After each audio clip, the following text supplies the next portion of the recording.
Hello बच्चों, मैं मनीष शर्मा आप सभी का कंसेप्ट वेव एकेडमी के ऑनलाइन प्लेटफॉर्म पर स्वागत करता हूं। तो प्यारे बच्चों, आज हम क्लास 12 फिजिक्स सब्जेक्ट है और एनसीईआरटी एक्सरसाइज के हम 3 क्वेश्चन आज डिस्कस करने वाले हैं। यहाँ पे क्वेश्चन नंबर 1 आपको स्क्रीन पे दिखाई दे रहा होगा। क्वेश्चन नंबर 1 क्या है? What is the force between two small charge spheres having charge of 2 × 10⁻⁷ coulomb and 3 × 10⁻⁷ coulomb placed 30 centimetre apart in air. बिल्कुल सिंपल सा फॉर्मूला बेस्ड क्वेश्चन है, तो सोल्व करते हैं। चलो इसको।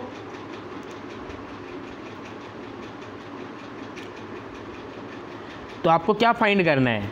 आपको फोर्स निकालना है। क्या निकालना है? फोर्स निकालना है।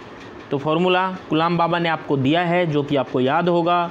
याद नहीं है तो पहले जो लेक्चर हो चुके हैं इलेक्ट्रोस्टैटिक्स पे वो लेक्चर देखिए, उसके बाद ही एक्सरसाइज ट्राई करिए। Q1 Q2 upon r²। यही बोला था कूलम बाबा ने।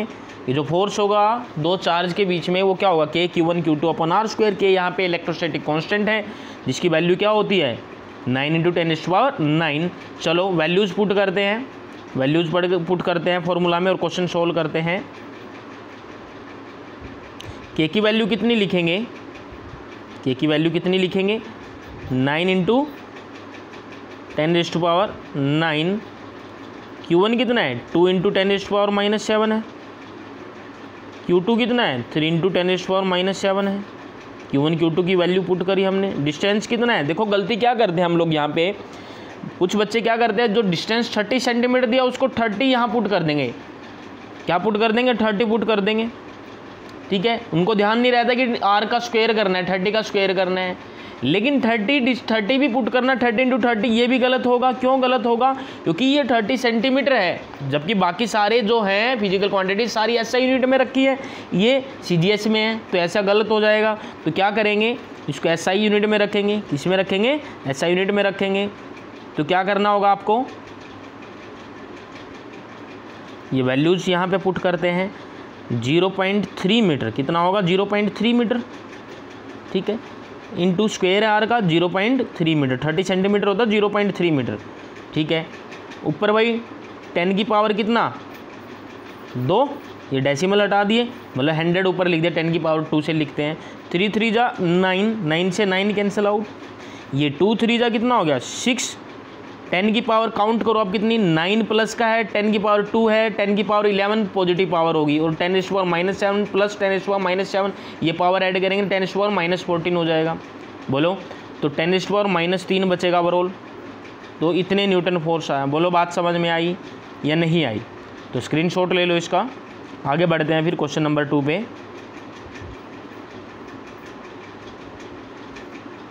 क्वेश्चन नंबर 2 क्या है? उसने बोला दो स्मॉल स्पेयर हैं, एक पे चार्ज है 0.4 माइक्रोन कूलम, जबकि दूसरे पे -0.8 माइक्रोन कूलम, और वो एयर में रखे हैं और उनके बीच में 0.2 न्यूटन का फोर्स लग रहा है। कितना फोर्स लग रहा है? 0.2 न्यूटन का फोर्स लग रहा है। तो बोला क्या गया है कि उन दोनों स्पेयर्स के बीच का डिस्टेंस निकालिए। अभी तक तो हमने पिछले क्वेश्चन में क्या किया था, आपने F निकाला था। Q1 Q2 की वैल्यू गिवन थी, R की वैल्यू गिवन थी, तो F हमने निकाल दिया था। लेकिन यहाँ पे आपको R चाहिए, दोनों स्पेयर के बीच का डिस्टेंस चाहिए। तो चलो, जो भी वैल्यू आपको चाहिए यहाँ से उसको दूसरी साइड लेके जाते। R² उधर चला जाएगा, इधर कितना था? K Q1 Q2 अपॉन में वो फोर्स उधर था लेफ्ट साइड में, तो वो नीचे आ गया डिनोमिनेटर में। बोलो बात समझ में आई? तो वैल्यूज़ पुट करते हैं अब इनकी। K Q1 Q2 upon F सबकी वैल्यूज़ पुट करते हैं। चलो भाई वैल्यूज़ पुट करते हैं इनकी। तो पहला जो चार्ज है उसकी वैल्यू 0.4 माइक्रोन कूलम। कितना? 0.4 माइक्रोन कूलम। तो 0. लिखेंगे उसको 0.4 माइक्रोन मतलब 10⁻⁻⁶। बोलो बात आई समझ में? इनटू में दूसरा चार्ज जो है -0.8 माइक्रोन कूलम है। -0.8 माइक्रोन कूलम, तो हमें तो केवल मैग्नीट्यूड लेना है। तो मैग्नीट्यूड कितना? 0.8 इंटू 10⁻⁻⁶। बोलो बात आ रही है समझ में? बोलो दोनों चार्ज की वैल्यू रख दी। के की वैल्यू हमने नहीं रखी तो के की वैल्यू भी रख दो। 9 × 10⁻⁹ रखेंगे। बोलो 9 × 10⁻⁹ होती है इलेक्ट्रोस्टैटिक कांस्टेंट स्मॉल के की वैल्यू। नीचे फोर्स कितना है? 0.2 न्यूटन है। कितना 0.2। कैलकुलेशन बहुत ईजी, डेसिमल से ये डेसिमल गया कितना 2 2 जा 4, ठीक है। ये कितना है 0.8 है, वो कितना है 9 है। बोलो ये डेसिमल हटा दो और नीचे 10 लिख दो, ठीक है। वो 2 ये 8 2 8 जा 16 16 9 जा 144, कितना आ गया 144। बोलो ठीक है। और 10 की पावर कितनी बन गई 10⁻⁻6 10⁻⁻6 -12 हो गया, और प्लस की 10⁻9 थे तो कितना 10⁻3, और ये 10 भी ऊपर आएगा, एक पावर और ऐड हो जाएगी 10⁻4। -4 में से मैं 10⁻2 यहाँ लिखता हूँ, नीचे 100 में लिख देता हूँ। बोलो लिख सकते हैं, तो ये कितना हो गया 1.44 इंटू 10⁻2। बोलो 1.44 इंटू 10⁻2, या फिर इसको लिख सकते हैं, ध्यान देना बात पे, इसको इतना ही छोड़ सकते थे आप, क्योंकि r² की वैल्यू आ रही है ना ये। आपको तो क्या कैलकुलेट करना है, अब आपको कैलकुलेट करना है r कैलकुलेट करना आपको, ठीक है। तो चलो लिखेंगे फिर, कितना आया था 144 इंटू 10 की पावर कितना बना था 10⁻12 10⁻9, तो 10⁻4 बना था, कितना -4। तो r चाहिए आपको, तो क्या करना पड़ेगा, इसका स्क्वायर रूट करना पड़ेगा, ठीक है। तो ये कितना आ गया 144 का स्क्वायर रूट कितना 12, 10⁻⁻4 का 10⁻2। बोलो तो कितना आया ये 0.12 मीटर, 0.12 मीटर। बोलो बात समझ में आई सबको या नहीं आई। अब जो सेकंड पार्ट है, सेकंड पार्ट में क्या बोला उसने, what is the force on the second sphere due to the first. अभी क्वेश्चन में ही दिया है कि दोनों स्पेयर के बीच का जो फोर्स है 0.2 न्यूटन है। इसका मतलब ये हुआ पहला स्पेयर भी दूसरे स्पेयर पर 0.2 न्यूटन अट्रैक्शन फोर्स लगा रहा है, क्योंकि अपोजिट नेचर के चार्ज है, एक दूसरे को एक अपनी तरफ अट्रैक्ट कर रहे हैं। दूसरा स्पेयर भी तो पहले वाले पे इतना ही फोर्स लगाएगा। बोलो क्लियर है बात, डायरेक्शन अपोजिट होगी हालांकि, लेकिन दूसरा स्पेयर भी पहले स्पेयर पे 0.2 न्यूटन का फोर्स लगाएगा, और फोर्स कैसा होगा अट्रैक्टिव होगा। बोलो बात समझ में आ रही है, क्लियर है। चलो आगे बढ़ते हैं हम, क्वेश्चन नंबर 3 पे आते हैं। क्वेश्चन नंबर 3 में क्या बोला गया है, check that the ratio KE² upon GME MP dimensionless. Dimensionless check करना है, और determine the value of this ratio. What does this ratio signify. तो क्या मतलब है इस बात का, देखिए एक हमने लिया, एक इलेक्ट्रॉन ले लिया, क्या ले लिया, एक प्रोटॉन ले लिया, दोनों के बीच का डिस्टेंस था जो वो स्मॉल r से लिख दिया हमने, ठीक है। क्योंकि ME ये मास ऑफ इलेक्ट्रॉन को रिप्रेजेंट कर रहा है, MP मास ऑफ प्रोटॉन को रिप्रेजेंट कर रहा है। यहाँ पे एक इलेक्ट्रॉन रखा है, इलेक्ट्रॉन पे चार्ज E है भाई, प्रोटॉन पे चार्ज भी E है, तो दोनों के बीच में इलेक्ट्रोस्टैटिक फोर्स लगेगा, कितना लगेगा KE² अपॉन r²। जबकि ग्रेविटेशनल फोर्स कितना लगेगा, यहाँ मास ऑफ इलेक्ट्रॉन है, यहाँ मास ऑफ प्रोटॉन है, ठीक है। तो क्या होता है ग्रेविटेशनल फोर्स Gm1, मतलब mass of electron mass of proton upon में डिस्टेंस का स्क्वायर। ये इक्वेशन 1 है, ये इक्वेशन 2 है। इक्वेशन 1 को जब इक्वेशन 2 से डिवाइड करेंगे, ध्यान देना r² से r² कैंसिल आउट हो जाएगा, r² से r² कैंसिल आउट हो जाएगा, तो बचेगा क्या, यही तो रेशो बचेगी। बोलो बात समझ में आई, KE² अपॉन GME MP, यही बचेगी। तो कहने का मतलब क्या है, ये जो रेशो दे रखी है ये किसकी रेशो है, इलेक्ट्रोस्टैटिक फोर्स की और ग्रेविटेशनल फोर्स की, किसके बीच में, इलेक्ट्रॉन और प्रोटॉन के बीच में। सबको क्लियर है बात, बोलो। तो क्या लिखा है ये, इलेक्ट्रोस्टैटिक फोर्स क्या है, इलेक्ट्रोस्टैटिक फोर्स और ग्रेविटेशनल फोर्स की रेशो है। बोलो ठीक है। तो KE² अपॉन GME MP ये क्या है, इलेक्ट्रोस्टैटिक ग्रेविटेशनल फोर्स की रेशो है।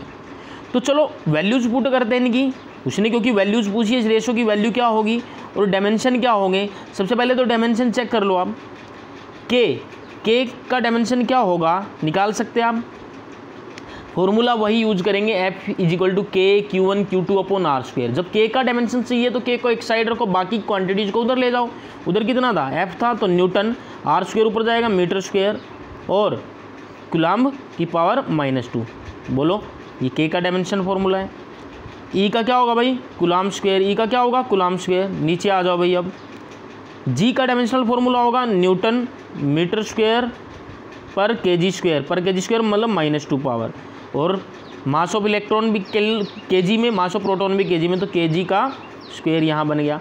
तो ये cancel out, newton metre square से ऊपर newton metre square cancel out, coulomb square से कूलाम स्क्वायर कैंसिल आउट, तो डायमेंशनलेस आया। क्या आया है? डायमेंशनलेस। क्या है? सॉरी यूनिटलेस, क्या बोलेंगे इसको? यूनिट। डायमेंशनलेस भी है और यूनिटलेस भी है। यूनिटलेस, यही तो पूछा था कि यूनिटलेस है या नहीं है। हाँ, डायमेंशन यूनिटलेस से यूनिट भी नहीं बनी, ऊपर भी फोर्स नीचे फोर्स, न्यूटन से न्यूटन कैंसिल आउट, तो यूनिटलेस है। और डायमेंशन भी आपने देख लिया, डायमेंशन भी क्या होगा? यूनिटलेस है तो डायमेंशनलेस होगा। अब चलो बात करते हैं, वैल्यूज निकालते हैं, इसकी वैल्यूज निकालते हैं।